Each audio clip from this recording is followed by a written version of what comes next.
뉴욕 증시가 보합으로 마무리가 됐습니다. 시장에서는 여전하게 악재가 나오고 있기 때문에 오르지 못했다 이렇게 얘기를 하고 있습니다만, 그래도 이 정도면 괜찮은 것 같아요. 주가가 많이 내려간 것에 비해서 일단은 하락을 멈췄다라는 느낌이 강하게 나타나죠. 자, 다우지수나 나스닥이나 둘 다 그렇게 썩 좋은 건 아닙니다. 올라온 것도 아니죠. 그렇지만 내려간 것도 아니라는 것을 우리가 생각해야 됩니다. 미국 증시 여전한 악재 속에서 약보합을 보였지만 별 문제 없어 보인다, 오히려 좋아 보인다, 개선되고 있다, 이렇게 생각을 해보셔도 될 것 같아요. 이 이야기 전달해 드리고요. 자, 코스피 지수의 9월 정기 변경을 앞두고서 이제 편입 종목과 편출 종목에 대한 이야기들이 나오고 있습니다. 자, 대형주, 중형주, 소형주를 이제 결정을 하는 그런 시기가 오는 거죠. 자, 대형주로 들어가는 것과 대형주에서 나오는 것들, 이런 식으로 구분이 되는데, 보통은 들어가는 것들이 수혜를 받게 되고요, 나오는 것들은 조금 상황이 안 좋다라고 판단하시면 될 겁니다. 그래서 이 부분들 전달해 드리고요. 게임주들이 지금 바닥이 보이지 않는 추락을 하고 있다. 그런데 더 빠질 것이다. 이런 얘기가 또 나오고 있습니다. 게임주들 참 나쁜, 악재들을 계속해서 진행이 되고 있고, 사실 끝이 보이지 않고 있는 모습이에요. NC소프트부터 시작해서 위메이드까지 연결되는 그런 악재의 고리들이 나오고 있는데, 자, 이 고리들을 과연 끊어낼 수 있겠는지, 게임주들 어떻게 대응을 해줘야 되는지, 그런 부분에 대해서 알아보도록 하겠습니다.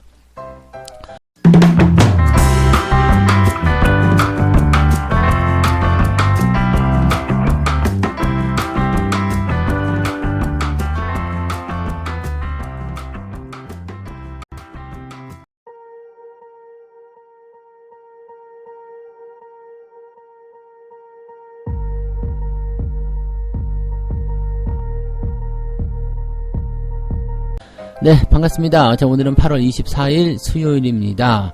자, 시장이 보합으로 마무리가 됐습니다. 괜찮아지는 것 같아요. 그죠? 이번 조정은 그렇게까지 깊게 들어간다거나 무섭게 나올 이유는 없습니다. 왜냐면, 지난번에 있었던 조정들은 대체적으로 이 신용잔고에 있었던 신용 물량들을 죽이기 위함, 이렇게 좀 보시는 경우도 많이 있었고요. 또 그것을 만들어내기 위해서 공매도를 많이 활용을 했었다라고 판단을 하시면 되는데, 그런 것들이 이제 사실 지금은 신용잔고가 물론 늘어나긴 했습니다만 악성 물량이라 보기보다는 최근에 늘어난 물량들이 조금 더 많다라는 것을 참고하시면 되겠고요. 또 그 다음에 공매도에 대한 부분도 이미 많이 때려놨기 때문에 더 때릴 만한 필요성도 느끼지 못할 것이다 라고 생각하시면 되겠습니다. 물론 위쪽에 있는 종목들이 공매도 맞고 내려오는 건 분명히 있으니까 그런 것들에 대한 부분만 조심하시면 될 것 같아요. 자, 상황이 이렇게 되고 있기 때문에 악재가 길어질 만한 또는 조정이 길어질 만한 내용은 별로 없습니다. 미국 증시 같은 경우도 지금 악재 매일 뻔한 얘기입니다. 지금 이제 경제 지표 가지고 또 이야기 나오던데 그거 가지고는 시장이 이제 지겨워 됐어 이렇게 얘기밖에 나올 수밖에 없어요. 그래서 긴축, 잭슨홀, 금리, 환율, 그리고 지금 경제 지표 이런 것들이 시장에 나와 있는 그냥 뻔한 재료들이다 보시면 됩니다. 다우지수는 마이너스 0.47% 하락했고요. 나스닥은 그냥 마이너스 0입니다. 별로 움직인 게 없었어요. 근데 장중에 플러스 국면이 나타났었던 모습이 있었습니다. 즉 주가가 상승을 시도했었다는 이야기죠. 그리고 그 시도가 일단은 먹혀들진 않았지만 낙폭 자체도 크지 않았다. 자, 어제 같은 경우 이제 주가 하락폭이 상당히 컸었는데요. 그 부분을 꽉 잡아버렸다는 것이 중요한 내용이 될 겁니다. 변동폭이 크지 않다는 것은 그만큼 투자자들이 매도에 대한 부분을 다 쏟아냈다라고 생각할 수 있는 내용이 되기 때문에 자, 살짝 쉬어가거나 변화가 일어나는 구간 이런 식으로 생각하시면 되겠습니다. 국내 증시에 그대로 영향을 줄 거라고 생각돼요. 네. 일단은 재료 먼저 봐야 되겠죠. 네. 일단 재료가 보면은 다 금리 인상, 긴축, 잭슨홀 이런 것밖에 없어서 이거는 그동안 워낙 많이 말씀드려서 빼버리고요. 경제지표에 대한 이야기만 오늘은 설명을 좀 드리겠습니다. 지난 8월에 아니죠. S&P 글로벌이 발표한 8월에 미국 서비스업 구매관리자 지수 PMI 지표입니다. 구매관리자 지수요. 자, 이것에 대한 예비치가 44.1이 나왔습니다. 지난달에는 47.3이었는데 더 떨어진 거죠. 미국은 서비스업이 주가 되는 모습이기 때문에 이 부분은 떨어진 건 별로 좋지 않아요. 네, 수치가 이제 기준이 50인데 50 아래로 떨어져 있으면은 경기가 위축세다라고 보여집니다. 실제 이 구매관리자 지표에 대해서 설명을 여러 번 드렸지만 다시 한번 간단히 말씀드리면 실질적으로 구매력을 가지고 있는 사람들에게 물어본 거예요. 그러니까 회사 내에서 구매력을 가진 사람은 누구예요? 자재과장. 네, 자재과장을 보시면 됩니다. 자, 우리 제품이 잘 나가고 있기 때문에 지금 재고가 비어가고 있어. 그래서 우리는 재고를 확충할 예정이야 라고 한다라면 100명 중에 50명 이상이 이야기했을 때 PMA 지수는 50 이상이 나오는 거고요. 50명보다 더 떨어지게 되면 50 이하로 떨어지게 됩니다. 그러니까 지금 장사가 잘 되기 때문에 재고가 더 필요해. 더 많이 살 거야 라고 얘기하는 부분들이 구매관리자 지수입니다. 그러니까 당연히 50명 이하, 즉 평균치보다 떨어지게 되면은 네, 경기가 위축세다. 사람들이 뭐 물건 소비가 안 되기 때문에 재고를 사려고 하지 않는다. 뭐 그런 식으로 봐야 되는 부분이겠죠. 자, 그다음에 주택 지표 같은 경우도 그게 썩 좋지 않습니다. 주택 시장이 크게 둔화되었다라는 얘기를 하고 있는데 신규 주택 판매가 많이 줄어들었다는 얘기가 있습니다. 12.6%나 줄었습니다. 그래서 집을 사기가 조금 애매합니다라는 얘기를 하고 있는 모습이죠. 네, 지금 사실 집 같은 경우는 경기가 좋아야지 막 살 수 있는 거거든요. 근데 그렇잖아요. 뭐 우리 경기가 어려워졌으니까 집이라도 살까? 네. 돈이 있어야지 집을 살 거 아니야. 그러니까 이런 부분들이 좀 반영이 되는 모습이고요. 미국도 아마 금리가 계속 자이언트 스텝으로 올라가고 있기 때문에 대출 받아서 주택을 사기는 조금 네, 부담되지 않을까라는 생각이 있습니다. 사람 사는 데는 다 똑같아요. 네.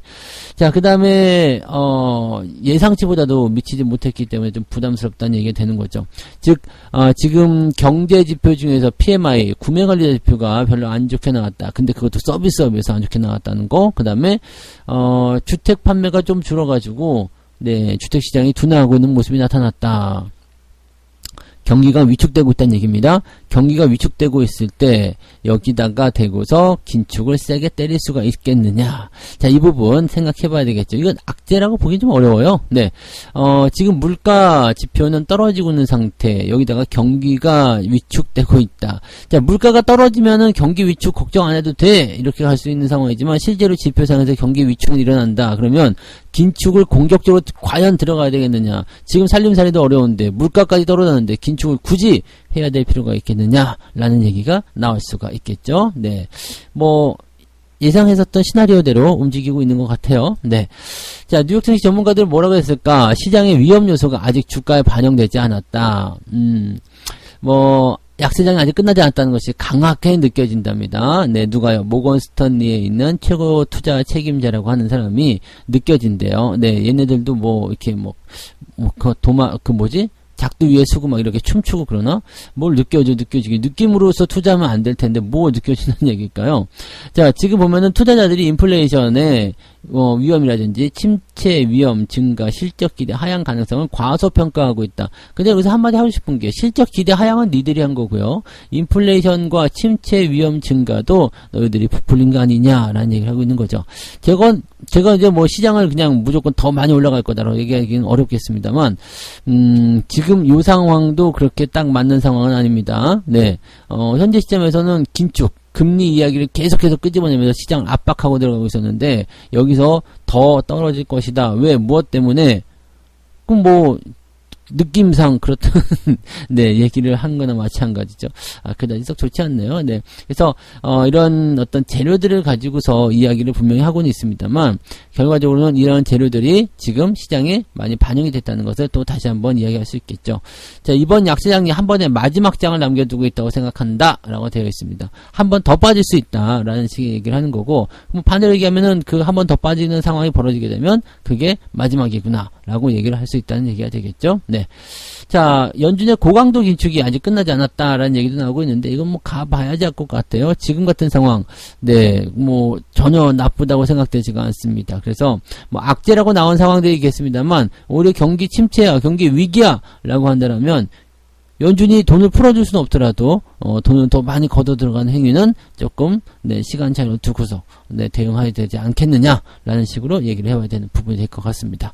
오늘 뭐 미국 증시 상황 보시면은 일단 뭐 보합으로 하락을 끊어낸 것에 대한 것도 굉장히 높이 사줄만 하겠습니다만, 똑같은 재료가 똑같이 울거먹고 있다는 것도 상당히 주목해볼 만한 사항이었다는 것을 참고하셔야 되겠습니다. 국내 증시도 오늘은요, 반등이라기보다도 그냥 옆으로 서주는 형태의 모습만 나오면 됩니다. 자, 이 부분은 어제 시황에서 계속 말씀드렸어요. 조만간 그런 모습으로 가야 되는데, 올라가면 좋고요. 올라가지 않고 그냥 옆으로 딱 서주는 모습, 플러스 마이너스 얼마 되지 않는 형태에서의 그냥 보합, 네, 이런 정도만 만들어져도 오늘 성공이라고 보시면 되겠습니다. 네, 그런 부분들을 잘 체크하시면 좋겠고요. 자, 저는 두 번째 이야기로 넘어가겠습니다. 코스피 지수가 9월 달에 정기 변경을 코앞에 두고 있다. 자, 이게 뭐냐면요, 이제 시가총액별 규모를 나누는 부분입니다. 정기 변경 심사 기준이 이번에 종료가 되는데, 지금 매년 2월, 8월 이렇게 해가지고요, 네, 대형주, 소형주 이렇게 나누는데, 1등부터 10위까지는 대형주, 그 다음에 101등부터 300까지는 중형주, 나머지는 소형주로 분류를 한다라고 되어 있습니다. 각자 역할이 달라요. 네, 대형주, 중형주, 소형주는 역할이 다릅니다. 대형주들은 대부분 지수를 들락날락, 들었다 놨다, 헤이 하는 용도로 이용이 되는 거고요. 중형주나 소형주들은 그때그때 시장에 따라서 다른 역할들을 하게 되는 거죠. 지금 일단은 근데 대형주로 편입이 되거나 중형주 편입이 되거나 이렇게 좀 상향 조정이 되는 기업들은 새로운 패시브 자금을 받아들일 가능성이 높습니다. 그래서 물론 뭐 원래 있던 자리에서 나가려면 또 덜어내놓고 나가야 되는 모습이지만 그것보다도 더 큰 자금들이 들어와서 네, 진행을 해줄 것이다 라고 보시면 되는 거죠. 자, 대형주라든지 중소형주 뭐 이런 쪽으로 좀 구분이 된다라면 아무래도 이제 거기에 맞는 용도들, 그 다음에 시장의 흐름들, 여기에 따라서 주가의 변화가 생길 수밖에 없을 겁니다. 네. 정기 변경일은 다음 달 9일입니다. 다음 달 9일이면은 명절인데, 명절이기 때문에, 네, 아마 8일까지 진행이 될 거라 생각하시면 되겠고요. 8일 지나고 나서, 8일장 끝나고 나서, 이제 이 정기 변경이 적용이 될 것이다. 다음 달 8일 종가를 기준으로 리밸런싱을 진행한다라고 되어 있습니다. 그래서 이 패시브 자금이 들어오는 부분들은 이제 그 다음 주 추석 명절이 지나고 나서 시작될 것이다. 미리 반영이 되겠죠. 그래서 그런 부분들이 되는 모습들이고요. 올라가는 것들은 일단 좋은 거, 내려가는 것은 조금 나쁜 걸로 구분이 될 수 있겠습니다. 자, 어떤 종목들이 되는지 한번 보도록 하죠. 중형주로 분류되었었던 현대 미포조선과 펜오션, BGF 리테일, OCI 현대해상이 대형주로 상향 편입될 것이다. 자, 지금 가장 네, 핫한 트렌드의 종목들이다 라고 생각하실 수 있겠죠. 네, 걔네들이 미리부터 이제 진행하고 있다. 대형주로 편입된다. 야, 현대해상도 OCI도 다시 네, 올라오는 모습인 건 그런 모습인 거죠. 현대미포조선도 마찬가지. 자, 기존 소형주 지수에 속했었던 삼천리나 세아제강, 한국카본, 야, 한국카본이 올라와요. 중형주로. 한국카본이 LNG선의 수주 증가로 인해가지고 최근에 주가 흐름 굉장히 좋습니다. 이런 부분은 같이 참고해볼 필요 있어요. 자, 그런 것도 있고요. 그 다음에 중형주로 하향 편입되는 거, 대형주에서 너 나가 이런 것들은요, DB하이텍, 한전기술, KCC 이렇게 되어 있습니다. 자, 그리고 뭐 이제 소형주로 밀려난다거나 이런 종목들 네, 계속해서 보시면 됩니다. 근데 지금 보면은 뭐 중형주로 간다, 대형주로 간다, 소형주로 간다 이게 별로 중요하지 않고요. 지금 일단은 대형주에 주목을 해야 되는 이유는 이놈들을 데리고서 이제 뭔가를 해보려고 하는구나. 뭔가 해보려고 한다는 것은 뭔지 아시죠? 대형주가 지수를 등락을 만들기 때문에 그 부분에서의 포지션들이 정해지겠구나. 자, 지금 잘 올라가는 종목들이 대형주로 들어갔어요. 그러면 당분간은 대형주 지수가 올라갈 수 있다든지 뭐 등등의 포지션이 나타날 수 있겠고요. 대형주 쪽으로 외국인 매수가 들어왔다라고 생각된다면 지수의 관여도가 높기 때문에 흐름 자체가 변할 수도 있는 상황이 좀 되겠죠.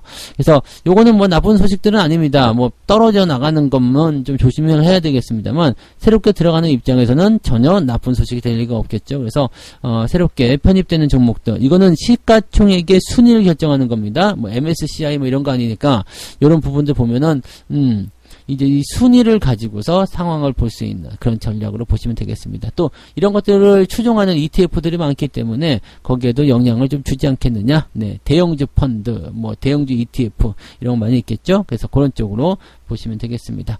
뭐 특별히 나쁜 소식은 아니었고요. 네, 세 번째 이야기 넘어갑니다. 요거는 나쁜 소식이네요. 주가는 마이너스 70%나 떨어졌는데 목표 주가마저도 뚝뚝 떨어지고 있다. 바닥이 안 보여요. 이런 얘기입니다. 지금 넷마블 먼저 이야기 좀 네, 별로, 네, 아무튼, 네. 넷마블이 지금 또 내렸어요. 또 내려가지고, 63,200원까지 내려왔다. 52주 신저가고요. 네, 지금 최고가, 가장 최근에 있었던 최고가가 20만원인 것을 감안해 봤을 때, 지금은 뭐요? 한 70%가 아니라 뭐, 4분의 1 토막 나는 상황이 돼버리는 거죠. 지금 그런 상황에서 증권사들은 넷마블의 목표 주가를 40%나 낮췄습니다. 중요한 게 여기에 있어요. 네. 주가는 70% 빠졌는데 목표 주가는 40% 낮췄답니다. 아직 멀었네요. 라고 얘기 되는 거죠. 얘네들 증권사 목표 주가는요. 잘 보시면 이거 얘네들 일부러 그러는 거 아니야? 라는 얘기가 될 수가 있는 것이 무슨 얘기? 지금 잘 보세요. 이 목표 주가를 그냥 일정하게 유지를 하기 위한 어떤 그 용도로 쓰고 있는 것 아니냐라고 보여질 수 있는 부분이 좀 되겠습니다. 그래도 그나마 조금 저거한 그 증권사는 키움증권이네요. 넷마블에 대해서 이제 투자 의견은 마켓 퍼폼 이것을 하면서 목표 주가를 62,000원, 지금 63,000원에 거래를 마쳤는데 62,000원이 목표 주가다. 이렇게 되면 빠질 수 있다. 실질적으로는 매도 사인이 나온 것이다라고 보실 수가 있겠죠. 네. 그렇게 되면은 목표 주가에 대한 부분들이 매력도가 없어지기 때문에 당분간은 출렁거릴 가능성도 있겠죠. 네. 컴투스 같은 경우도 지금 계속 내리고 있어요. 네. 계속 내리고 있고, 신저가가 이제 지난달에 발생이 돼서 조금 올라오긴 했습니다만, 이번에 2차 조정에서 다시 한번 더 흔들리고 있어요. 네. 아무튼 그런 부분들인데, 목표 주가가 요것도 지금 10만원으로 하향 조정을 했다. 8만원짜리니까 10만원 정도면은 그래도 봐줄만 하네. 예, 이렇게 생각하셔도 괜찮을 것 같네요. 이거는 이제 신규 게임에 대한 그런 매출 지속이 가능하겠느냐, 이런 의구심이 들었다라고 하네요. 자, 그 다음에 대장주 봐야 돼요. NC소프트 봐야 되잖아요. NC소프트가 사실은 어떻게 보면 이 모든 일의 악의 근원이라고 보시면 되겠어요. NC소프트 앞에서 시위를 하고 네. 여기에다가 한 가지 이제 소스를 더 강력하게 곁들인 것이 위메이드, NFT, 이렇게 보시면 되는 건데, 이 NC소프트가 이제 확률형 게임에서 이제 뭔가 사기다, 이런 얘기들 나오면서, 네. 이 매출이 굉장히 많이 감소하기 시작했었죠. 린저씨들이 탈출하는 그런 모습 때문에 그랬었던 거 있어요.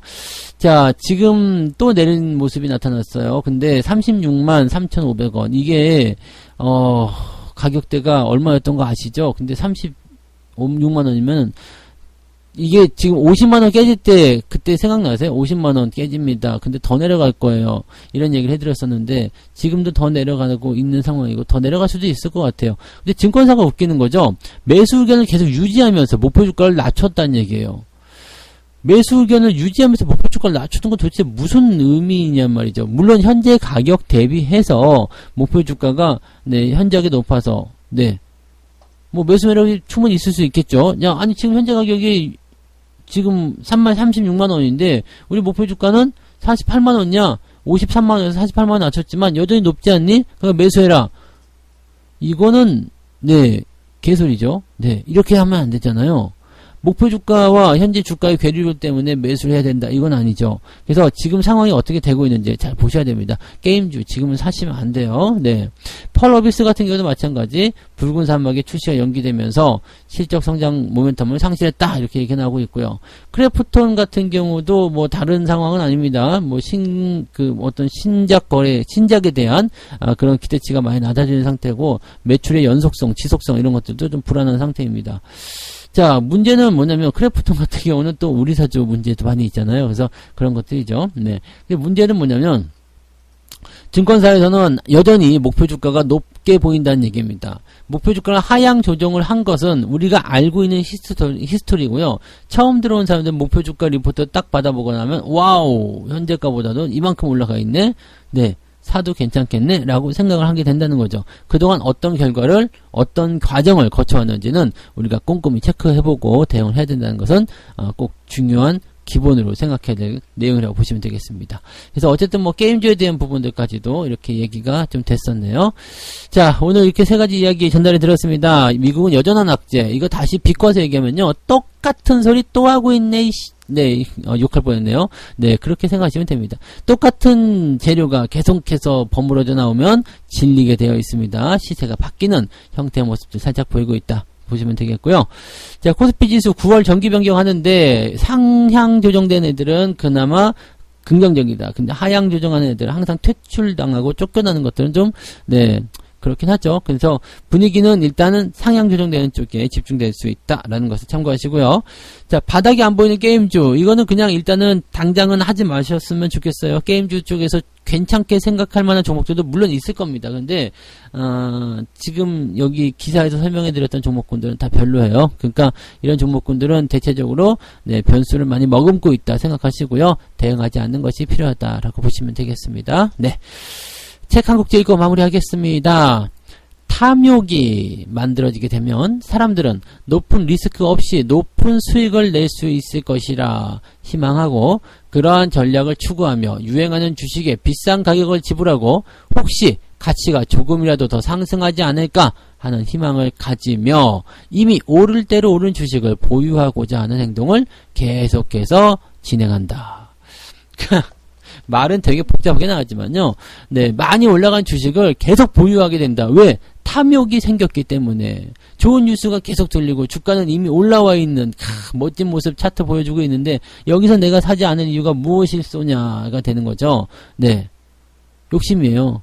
앞으로 이렇게 더 올라갈 거야, 더 커질 거야 라는 뉴스를 들으면 수익이 더 많이 날 것이다 라고 생각하는 얘기가 되는 거죠. 이런 것들은 착각이고요. 네, 대부분이 여러분들에게 도움이 되는 경우는 없다 라고 보시면 되겠습니다. 네.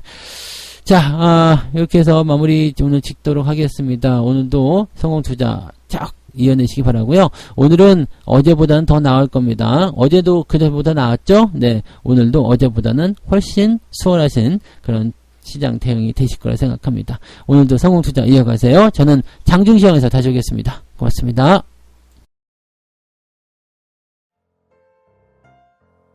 본 방송에서 제공되는 모든 정보는 투자 판단의 참고 자료이며 투자의 최종 책임은 본 방송을 이용하는 본인에게 있습니다.